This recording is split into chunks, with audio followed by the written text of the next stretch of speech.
On the latest episode of the PCT podcast, we are delighted to be joined by Mark Rees, a fantastic technical coach who's worked with some of the best athletes in the world of football. We're going to go through his career to date and see what he's up to during lockdown 2.0. So without further ado, Mark, thank you for joining us today on the PCT podcast. Thank you for inviting me on here today, mate. Super, mate. Obviously, as we mentioned there, we've just come out of lockdown 2.0. How are you finding that? How's that affected what you're doing at the minute? I think it's been hard for everyone to do anything. Even football clubs, it's been hard. You know, never mind someone who does something individually, either working with players or dealing with players. It's. I think the one thing for me, what it's done is for me day to day, it's not slowed me down. It's probably restricted me. Probably working with more people than what I'd like to work with at times, and the fact that you're restricted to small numbers, aren't you? That's the thing with the group sizes, and you know, I think some of the kids and some of the talented young kids who are at academies, I think they've you know been restricted, because if you're at an academy, you've been able to train because you're classed as an elite athlete, you know, from 15, and then obviously, you know, senior players, they've continued to play, but a few lads who are playing like non-league, they've been hitting the grass quite a lot, so it's kept me busy. I've had to adapt. I've had to be creative with the way I work. It's gave me a little bit of time to probably look after myself a little bit more, train, you know, do a bit more running, a bit more gym myself. So yeah, interesting times, and hopefully now, you know, we're through it and we can start to get back to a bit of normality. Fingers crossed. For anybody who might not be aware, can you just give us a little bit of an insight into what it is you are up to at the minute? So, well, I'm in between. I've got various things what I'm involved with at the minute. So obviously my background's coaching. I've coached, played for a long time, and I made a choice. It was probably about 12 months ago. I was due to start a full-time role at a football club, and I had an issue with my heart. So I then had to stop coaching, stop working, and I had to assess everything, which was a big part of, you know, a massive part of my life, where I've never been able to not put my boots on, never not been able to deal with players, never been able to not go to football matches. So when I was past fit, then I had options then of what I wanted to do. So what I've been doing at the minute is I've been working basically as a consultant. So helping players, guiding players. I've been dealing with brands. I've been helping support them to recruit players for you know, endorsements and stuff like that. I've done recruitment for national teams, for football clubs, and I've just kept busy, you know, working with players day to day. Technically, you know, my bread and butter and where I started and where I got a big interest in football was my passion to deal with players and develop them technically, either individually or collectively in small groups. And that stuff which has, you know, stood with me and stays with me to this day, and within the professional game, within the academy game, within the women's game. I get a lot of people who do come to me for support and advice within that area, you know, whether that's someone who's having a bit of a bad time, whether that's someone who's moved football club and they don't get the amount of work within that area what they used to get as much, and they need to top up. Or sometimes, you know, if someone's been injured and or they're in between football clubs, they're in between moving and they want to sharpen up. You know, there's so many different reasons why people do come across and get in touch with me. It sounds like you're a very busy man, and obviously juggling that is something that you're very good at the minute. Before we sort of get into the crux of today's conversation, which is that being creating a technical proficiency, let's have a chat of your experiences to date. When was it that you first really got the bug for coaching, Mark? When was the first time you thought So I was at Crewe Alexander from 8 till 19, 20 years of age. But when I was 14, I actually moved to Crewe. So, for anyone who knows Crewe, parts of it are the middle of nowhere. Mhm. So from a social point of view, once we trained during the day and I've been to school, there were certain evenings in the night where, I was bored. So what I was doing was, like any young aspiring player, was going back to the training ground, lacing balls everywhere, smashing balls off crossbars, killing coaches' sessions by just pinging balls everywhere. And eventually, like I ended up just floating around the training ground again. And Dario at the time, said to me, he went, "What you like with kids?" I went, "What do you mean, what I like with kids?" He's like, "Come over here." And he had like under nines. He said, "Do some of them skills, what you do." I said, "What do you mean, some of them skills?" He's like, some of them flicky things you do, what I tell you not to do all the time.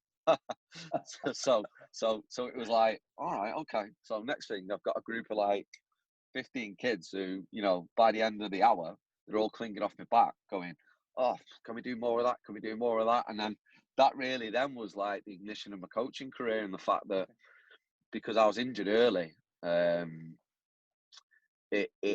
it gave me something which I was still involved in football, whereas a lot of players, when they're injured, you lose football because you've got no reason to be there, other than go in the gym or rehab and stuff like that. So what actually happened was I stayed at Crewe, and then when I was at Crewe, I left Crewe, I went out, and then I come back. But even when I left the club to go out and play somewhere else, I was still coaching. So I was still turning up on a Sunday morning now. I didn't get paid a penny till I was 17 to coach.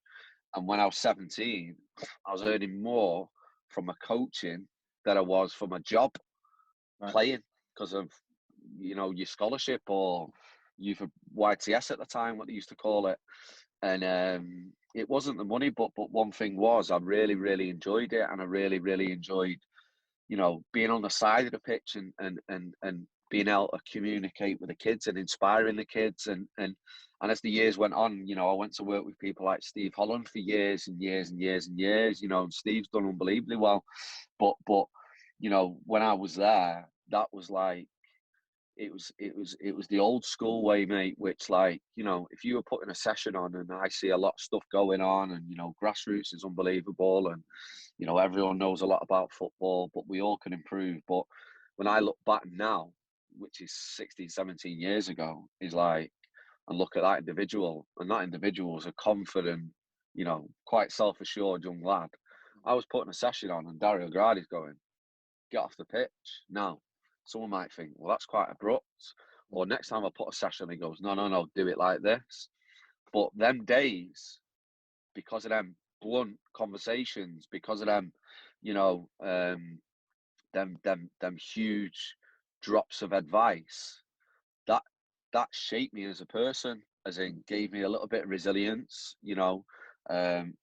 made me open-minded into developing and learning and listening and watching. Because I think sometimes a lot of people are willing to listen and learn, but then actually, are you listening and learning, or are you just ready to say what you need to say? And you've got to strip yourself back. And being at that football club at the time, I was lucky when I moved on my career and went to other clubs, because you strictly focused on one role. Whereas when you was at Crewe, you're getting there, you're setting your session up, you're getting the kit out, you're pumping the balls up, you're moving the goals, you're putting the cones out, you're doing a register, yeah, you're doing the session, then you're speaking to the parents, then everything what you've put out, you're bringing back in, so you're the kit man, you're the bloody welfare officer, so for me, it was like a real good schooling, because it wasn't just coaching. There's more to just coaching. It was the preparation. It was the organisation, what you needed to have. It was the ability to communicate and work as a team with other people to make sure that you were sorted, and that group of players didn't know anything different. They just thought you were there to coach. But it's all the work prior and after the sessions, which for me, just as important as what goes on the pitch. And that's where I started anyway. Sorry, that's where I started, and you know, I had some great years there, some fantastic years at Crewe. To be fair, you've touched on quite a lot that we were going to discuss in terms of like your first coaching role and your pathway, and also what was it that sparked it. So at that age as a player, then seeing all these young children wanting to do all these, as you alluded to, some of those skills you do, Yeah. Did that resonate with you? That actually I've got something here that I can offer back to the future generation. Yeah, 1,000,000%. I mean, listen, you know, I was lucky where I grew up.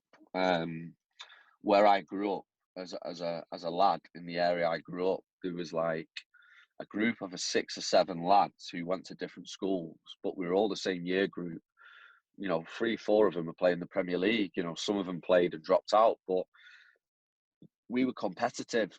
So every single one of us, if we weren't working hard on our own, we were working hard with each other or trying to beat each other. And you know, I think when I went coaching and I started the coaching, it because of, in a way, I wanted to be the best coach at that age, and I'm only 17. There's people who've been doing it for 25 years, and you know, I don't think, you know, there's a fine line when you're young between confidence and arrogance, and I think I had that balance. But the one thing was I didn't understand structure. If you look at coaching now, you've got technical, tactical, physical, you know, psychological, and none of them words were really floated about then. So for me, it was like I could do an hour session, but when you look back and you reflect, you're like, bloody hard to get away with that. But on the other side of it, it's like the one thing I've always been is, you know, I loved the ball as a kid. I used to travel to Leeds and work with a guy called Simon Clifford. He set up the Brazilian soccer schools. So, you know, you're talking like a football de salon ball, which is like a futsal ball.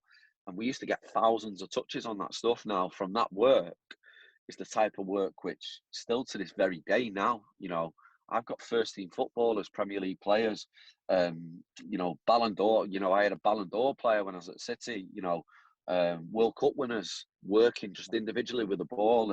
And you know, I think the biggest thing is for me when I was younger was I loved the players being on the ball, but I probably didn't have a real good tactical understanding of why I was doing it. You know, I just wanted them to improve on the ball. But then when I reflect back, I think now, because there's so much knowledge in my head and the experiences and the people and the courses and what other CPD I've done, is actually, it's quite unique, because all I wanted players to do was be dominant 1v1 with the ball, like, and be able to kick the ball right and left and be dominant. Now, there wasn't anything else in that. So it was up to the players to have decision making then. But, you know, fantastic times, great times, and you know, it was a great learning curve for me, unbelievable learning curve. And from your time at Crewe, you had the academy coaching role and the scouting role. So what would you say that your average week looked like, and what was the biggest thing that you took from that role? When I was at Crewe, so I as you can probably hear my voice, you know, I've always been really proactive. So you know, I think, you know, anyone who's at a football club at a young age or an older age, or it doesn't matter whether you've been there for 10 years, 20 years, you know, if you're wearing a badge on your chest, you've got to have that sense of pride, and you've got to have belief, you know, and you've got to believe in yourself that you can make a change. And when I was younger, when I was at Crewe, like, I started off just doing under 8s, and we were doing Monday, Wednesday, Sunday. That was the first setup. 2 hours, game on a Sunday.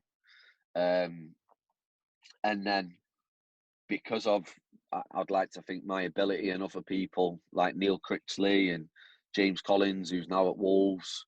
I mean, Neil's the Blackpool manager now, you know. Like, look, we want you to come in, you know, and openly, I needed to work more on the 11-11 stuff and get a better understanding, not of the game or the knowledge of what I had, but being able to transfer that knowledge and to conduct it and communicate it to players, through different practices, through manipulating practices. And so I was so lucky to work with some of the people I worked with. And then, so what happened then was, rather than just coming in and doing 2 hours, I was doing 2 sessions. So I was doing the under 8s, then I was doing the under 16s, like on Monday, Wednesday. And then I was coming in Friday night and doing a session with the under 12s and under 13s. Then I was coming in Saturday morning to do the games with the 16s. And then I was in Sunday. So I was still part-time, but then, you know, you're in every other day, you know. And I lived in Manchester at the time when I left the club. So it was an hour there and then it's an hour back. So 6 hours in your day, it's like a full-time job. And Crew, to be fair, were great with me. They were brilliant. You know, they invested in me. I invested a lot into the club in the fact that recruited a lot of players for them. So, and you know, it was probably, you know, when I look back, probably some of the best times what I've had in football. Yeah.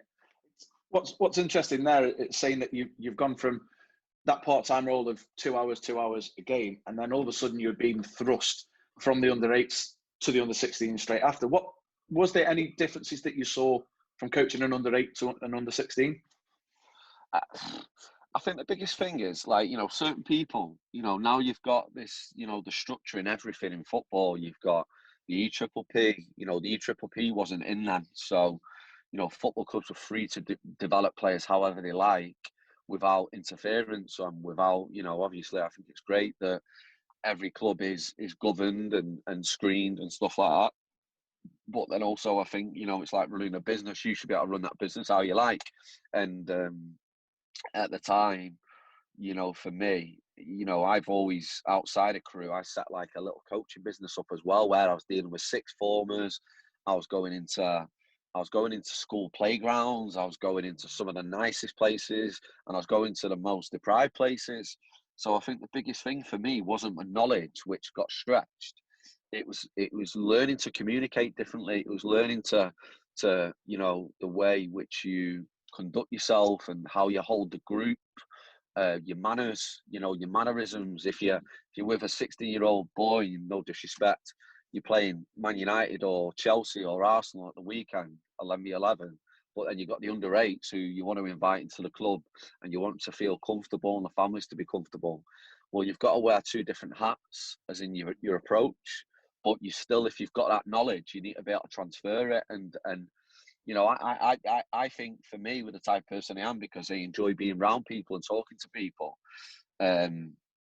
my biggest issue when I look back was over talking, like stepping in and talking, just because maybe I wanted to, you know, when I was younger, I wanted to not just give them a bit, I wanted to show them that knowledge was there. But then also you got to think about keeping players warm. You got to think about the time span of the sessions. So there was a lot to be learned when that process first started. And you know, as that time went on, and the players get to know you say less because they have that expectation and they know what they're going to get. So yeah, there was a big differences in the speed of the session, the physicality, the creativity side, as in, you know, creating stuff out of nothing. You know, there was a big thing around, you know, defending, you know, off the ball. When you talk to younger kids, a lot of stuff is with the ball. So, you know, great experience, great opportunities to work with the people I've worked with. You know, they've gone on and done some unbelievable things. I think everyone who's at a time period at that football club is either still there in a senior position or have gone on and got some kind of accolade or made a massive difference to some of the biggest players in football. It sounds like a really exciting time of your life at a Crew. You then spent a year with Blackburn in a range of roles, again, pre-academy, foundation phase, as well as the technical development coach. Talk to us a little bit about your time at Blackburn and what the week looked like there with those different roles. So when Blackburn come about,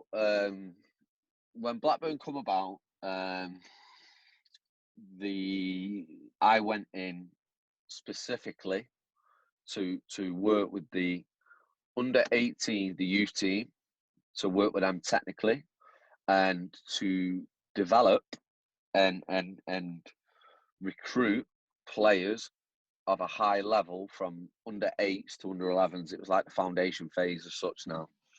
So a big thing at the time was the club were working a certain way within a program. And you know, from my point of view, I wanted a balance between players being able to pass and move the ball and tactically be astute, but then also individually being, you know, creative, comfortable, 2-footed, being able to play with a head up.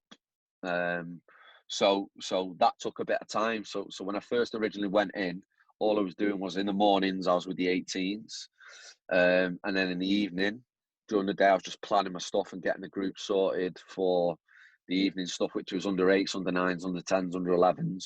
And that was working in formats of like 5v5, 7v7, 9v9. And it was like working with someone else, another guy who's at Everton now, who's a great guy called Mark Rees, who does the recruitment there. And Cribs did the recruitment and I did the coaching. And what we tried to do was mould a group of people who we thought were good coaches, but we really wanted to see, you know, how far they could come, as in, could they change and really buy into the program of what we're trying to bring in. It was like revamping it, if I'm being honest, at the time. And it worked, that initial first group of players we had. Unfortunately, when I left and when he left and clubs' situations change, you know, financially, or the leagues are in and stuff, funding goes, people leave, you know, that's the way the world is. A lot of them players have left now. But at that point, we recruited some of the best kids in the country, and some of them kids now are the best kids in the country. Unfortunately, they're not all at Blackburn Rovers anymore. You know, they're dotted around and they've moved on. But that was the fruits of the work at the time. And you know, anyone who knows football and knows players and knows that era of when we were there, you know, we created a solid group of coaches. We had real strong and long-term talent, you know, players who might not be showing now, but long-term have so much potential to come.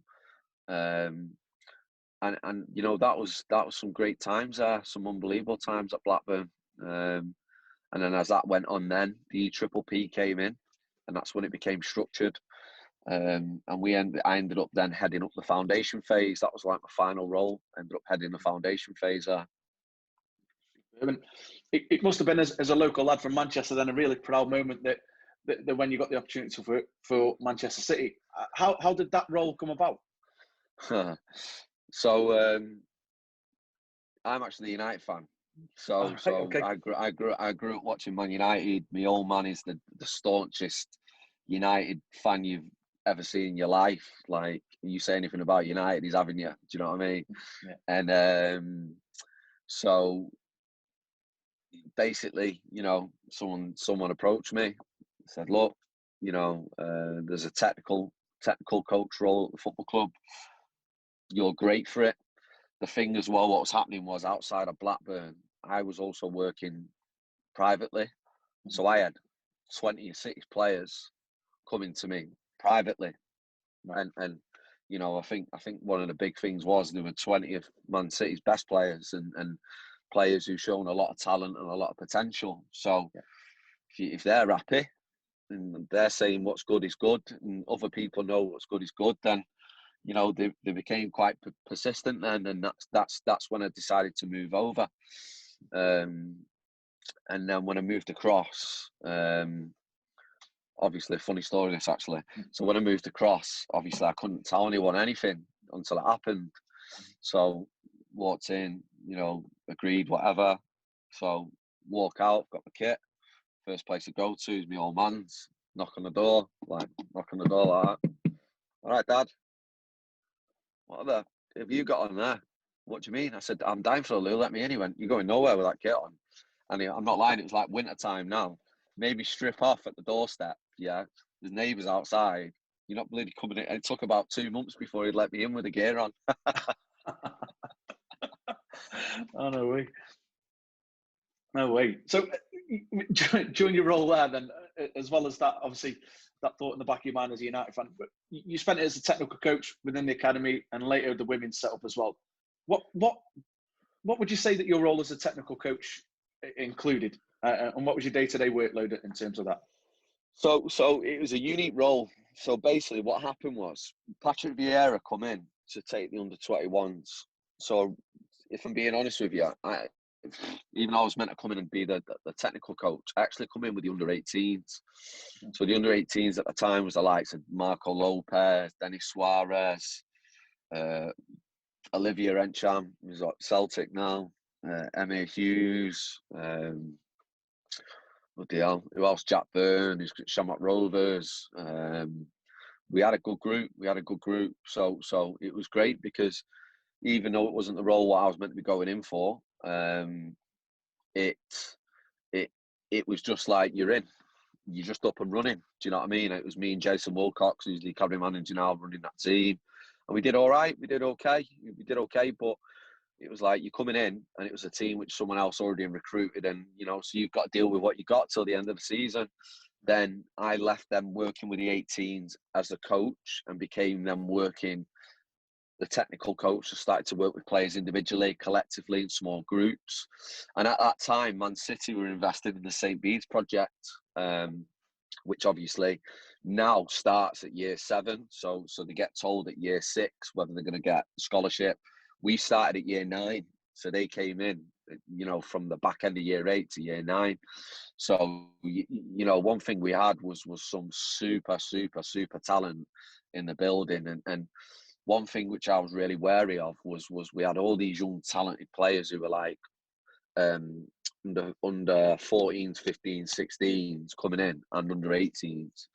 And instead of them like always going, he can't train with him because of physically, but technically it's not around the muscle mass, it's around your technique, it's around your preparation before you get the ball, your awareness, and it's about repetition of actions, within tactical moments within the game. And so what I then started to bring into the club was, well, do you know what?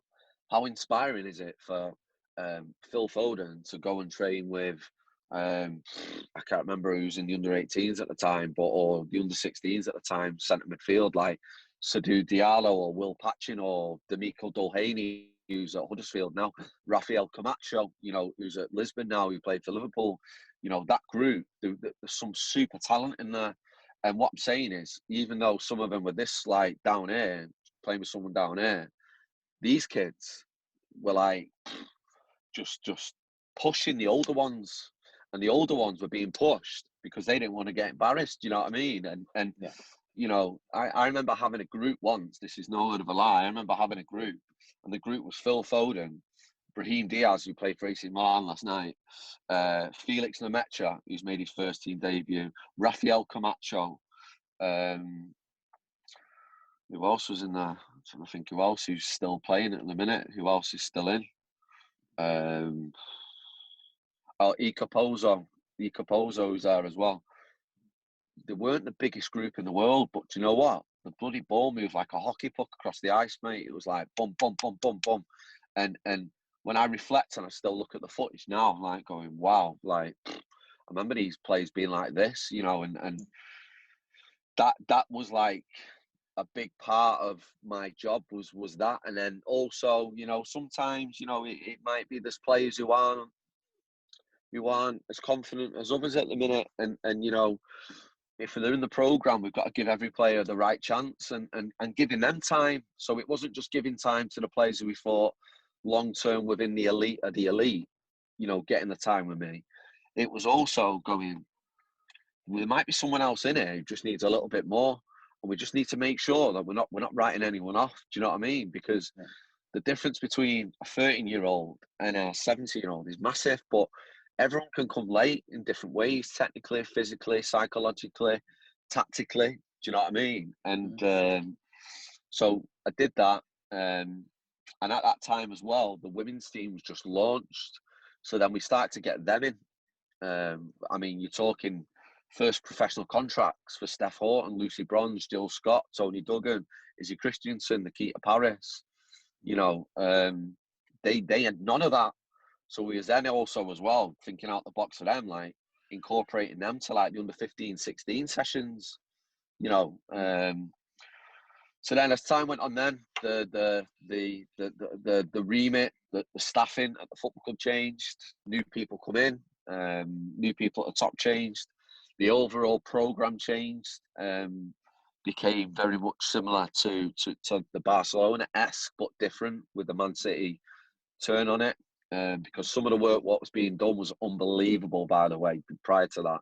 So they had to retain that. So then I then went in then and became, I still did work with the older ones quite a lot, but then I just took a team then. So I started to go back to the foundation phase again, because the one thing what was different at Man City at that time was because there was a big bang about them. We we got the best of the best talent at the time. We had massive groups. The level of the players were unbelievable for their age, the capacity to learn. So, and I really enjoyed working with them younger years because they were like sponges, and the enthusiasm with them as well was fantastic. Do you know what I mean? So I did that for a couple of years. And then obviously then I went into working with the women full time, which was an unbelievable journey. And you know, there wasn't anything what we didn't accomplish by the Champions League. You know, got close to the final a couple of times, but you know what, one thing which I never thought personally, and I still say it to this day, was in my life that I would have gone into women's football. And I think women's football now, whether I was to go back into it or go back into male or academy football, you know, when that time's right, or first team football, is, you know, the respect and the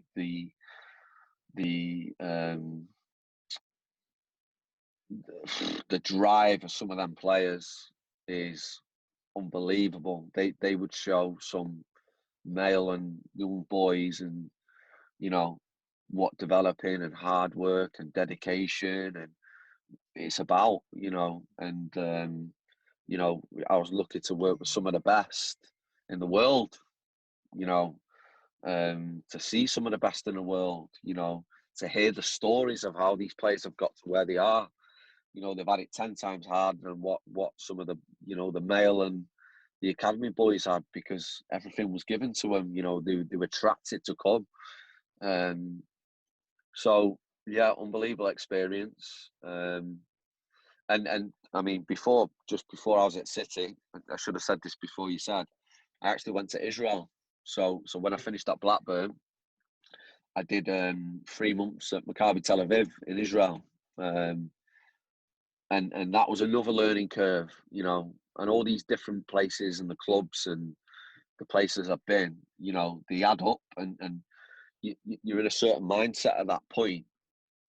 But then when you reflect back now, it's like you actually look at whether you're doing the right thing, whether you're doing too much of it. But it's about learning. You've got to keep learning. You've got to keep developing. You know, you're only as good as what you've done, not yesterday, but what you're doing now. You know, one thing I always say to players is don't be a museum, be a factory. Keep producing, keep producing, keep producing. You know, I could sit back and go, yeah, I've had this player and I've done this and I've done that. Well, do you know what? They're doing what they're doing now, you know, and I'm always here for them. But it's about the next players. You know, how can I inspire the next players? How can we craft a pathway for someone else to go and fulfill their career? So yeah, that's me in a nutshell, mate. So how do we build a technical proficiency within an individual in a club? Is it a culture, or and do they have to really buy into what the process is? I think a big thing, it sounds crazy this, but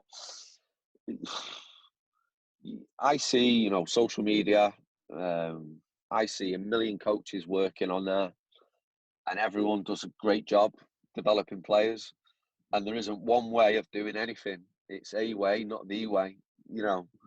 But I also think that the more thought, the more detail, the more specific at times you go, the more beneficial you're going to get for the player. And for football clubs to be able to do anything individually, it's hard because staffing, you know, You look at some of the lower league clubs, you know, how they produce players is unbelievable. I take my hat off to them because they might have one coach per 16 lads or 16 girls. So when you're blessed and you've got 3-4 coaches for a group of 20, you can really carve them up. And that come down to budget, that come down to investment. So you know, one of the things for me now when people ask me to consult for them, or when people want my advice on, you know, producing technical programs, which I've done for a club in Asia, Japan, sorry, at the minute, is talking about, it's about, you know, you can repeat actions, but are them actions going to affect anything else in the game? It can look good, the player can be comfortable on the ball, but how does it affect it tactically? How does it affect someone on the right foot, on the left foot? You know, what's consistent, as in your technical actions, or before, during, and after, do you want throughout the team if it's a team what you're coaching? If it's not a team you're coaching and it's an individual, you've got to make sure that you're not going against the grain of what the football club where that player's at. So, you know, certain people go, no, receive the ball like this. No, receive it like this. Oh, it's okay, you can receive it like that. But then you've got certain clubs, for instance, there is like a specific way which they want the boys or the girls or the women or the men to receive the ball. So there's a lot more to think about on what people think about sometimes. And you know, I always say to players, and I say to parents, and I say to other people, coaches who come to me, I say it's harder to break a bad habit than it is to create a new good habit.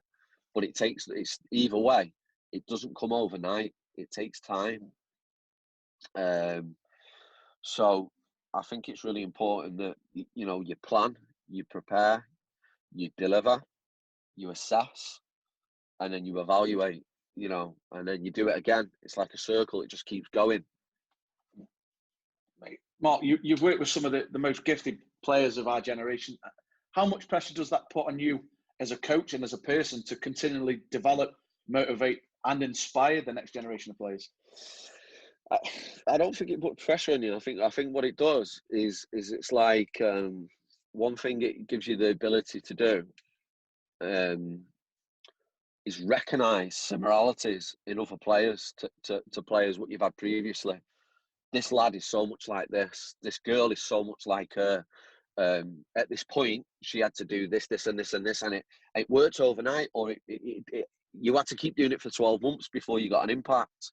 So for me, it's not the pressure, because I don't think I'm under pressure to produce any players, because I'm not in a job working for a football club at the minute. Now, one thing I am is I'm here to help as many people as possible to guide them to having a career. Now, a big part of that is you know, where there is a little bit of pressure is you know, when you've got someone stood in front of you, or I'm having a conversation with you, I know what you're doing exactly every second of it.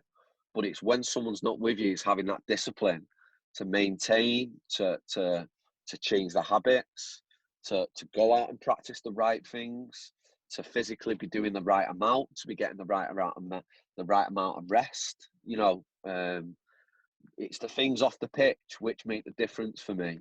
The hardest working player I've ever seen is a female. The most dedicated player I've ever seen is a female. And that female she wasn't asked about anything other than football. That girl won Ballon d'Ors, she won World Cups, and do you know what? She wanted to go and win another Ballon d'Or. She wanted to go and win another World Cup, and she did it in the last World Cup with the women.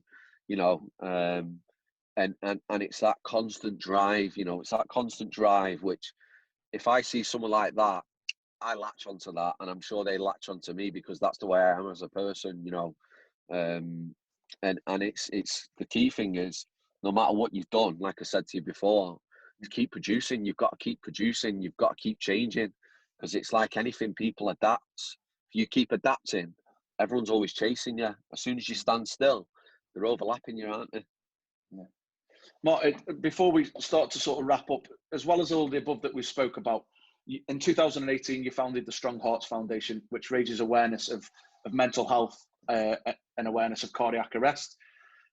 It's not like you're busy enough anyway, but so what inspired you to set up the foundation, and also how can people get involved?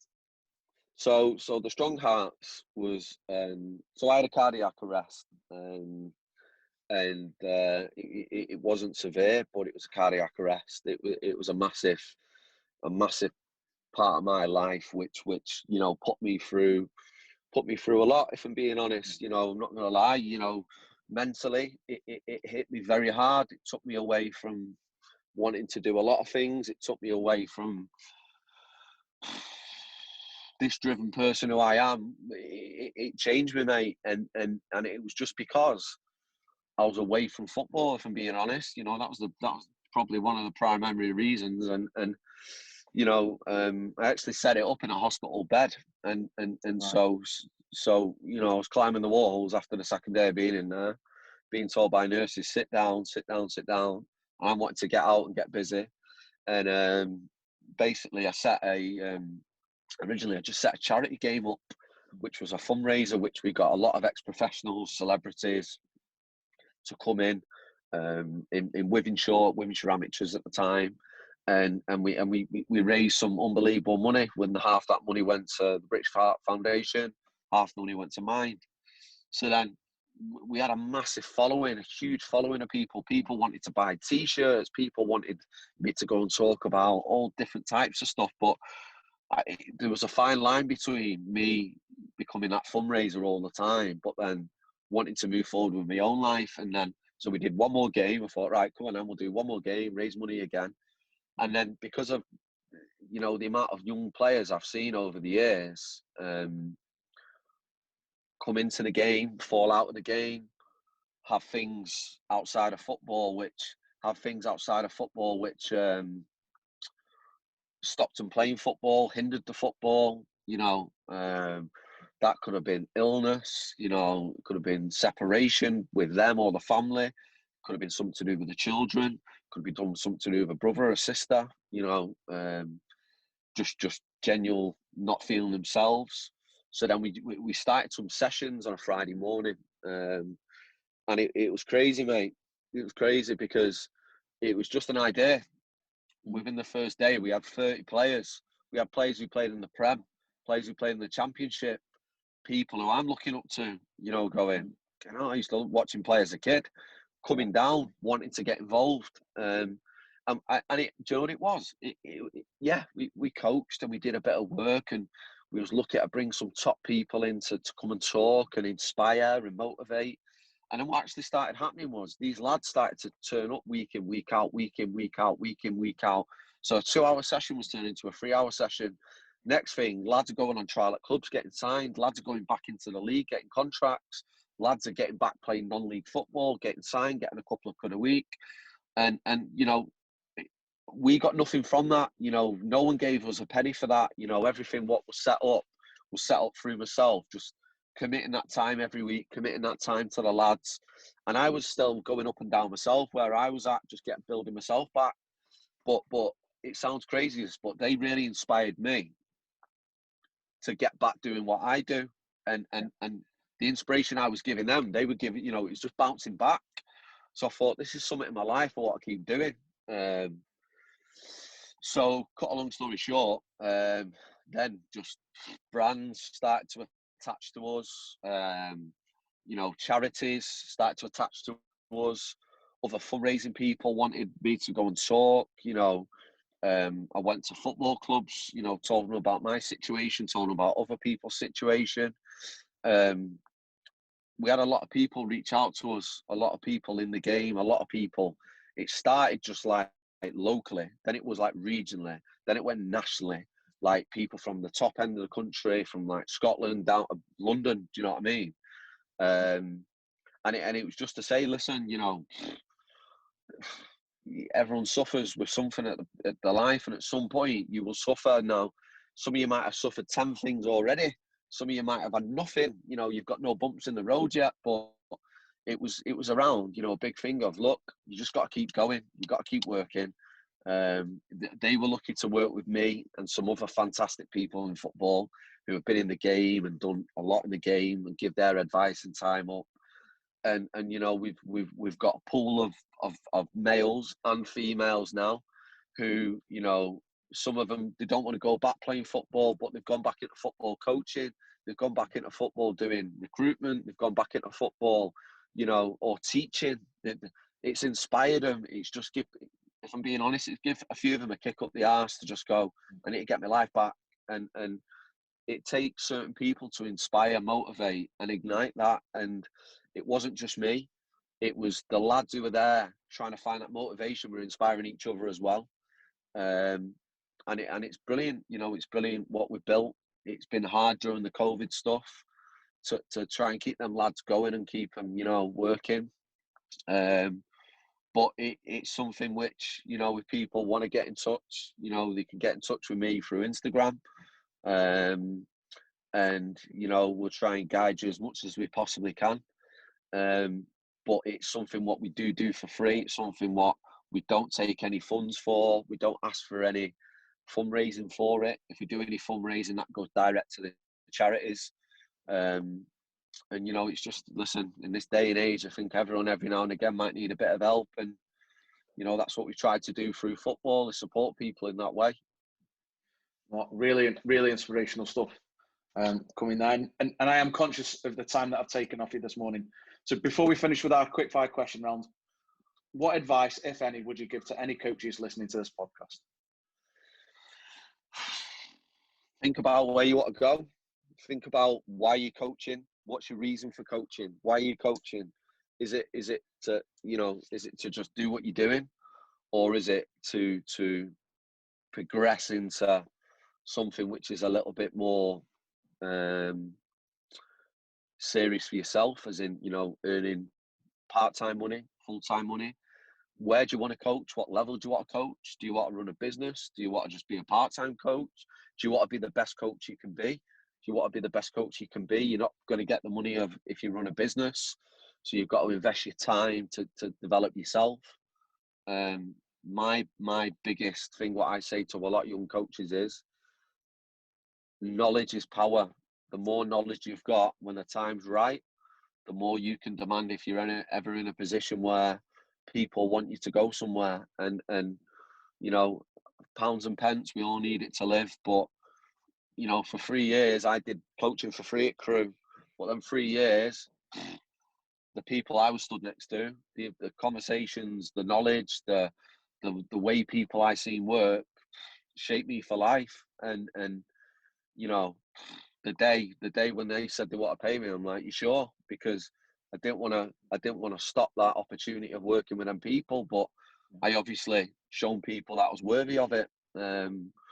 So it's develop yourself, keep learning. Like players, if you don't keep learning, the players don't keep learning. And just be aware, be aware of what you want to do and where you want to go. Superb, mate. Time to put you on the spot just a little bit more in terms of our quick-fire question rounds. It's not usually quick-fire, but we'll get through it as quick as we can. Best coach you've seen work?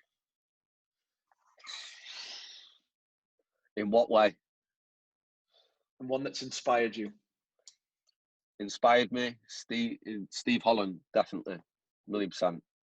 Steve Holland, someone who I had as a manager, as a coach, then I worked with him as a coach and a colleague, and what an unbelievable person as well.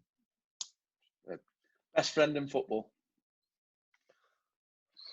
No, can't answer that. There's a few, mate. There's a few I can't. If I put a name out there, I'm getting hammered, so I can't do it. No worries, don't worry. Toughest opponent as a coach?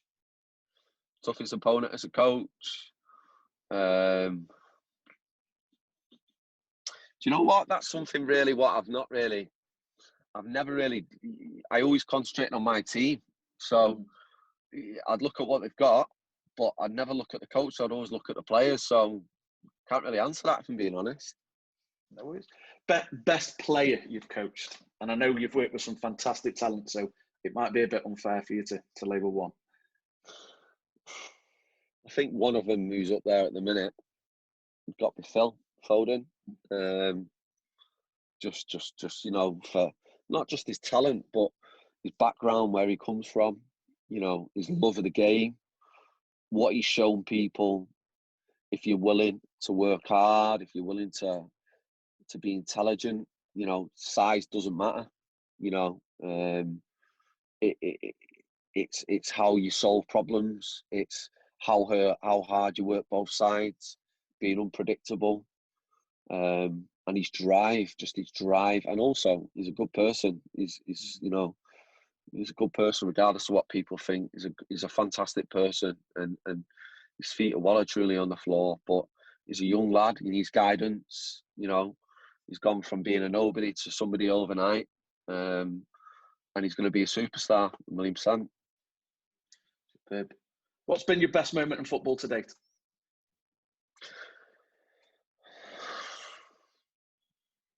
Probably seeing my little boy play, seeing my little boy start that journey, and you know, starting to really take it a bit more serious. And I think coming out of the game when you're in it full time and you're on that wheel relentlessly, stepping back and watching, and you know, football's my life. Everyone who's on a pitch, you want to win. You want 3 points. You know, you want your players to get better. But football's a big part of people's lives, and you know, to see that smile on my little boy's face, that's the world to me, mate. Superb. Who's been your biggest role model or influence in football? I've had a few. Steve was definitely one. I think David Lowe, who was at Blackburn, who's the assistant manager there now at the minute. When he was the head of coaching at Blackburn, he really made me more aware of myself and invested a lot of time in me, which I'd like to think, you know, he obviously thought that was worthwhile. Various people, you know, one thing outside of the clubs I was at was I was always meeting people for coffees. You know, Hedinberg, who I mean, he's over in Cyprus. He won in Europa last night. Heading was someone I always tactically went for advice. Outside of clubs, because sometimes you don't want to speak with people in the clubs. You want to have them external conversations, and that was around the willingness to develop yourself. But they're just probably 3 people who, to mind straight away, you know, who spent a lot of time talking to. Describe yourself in 3 words.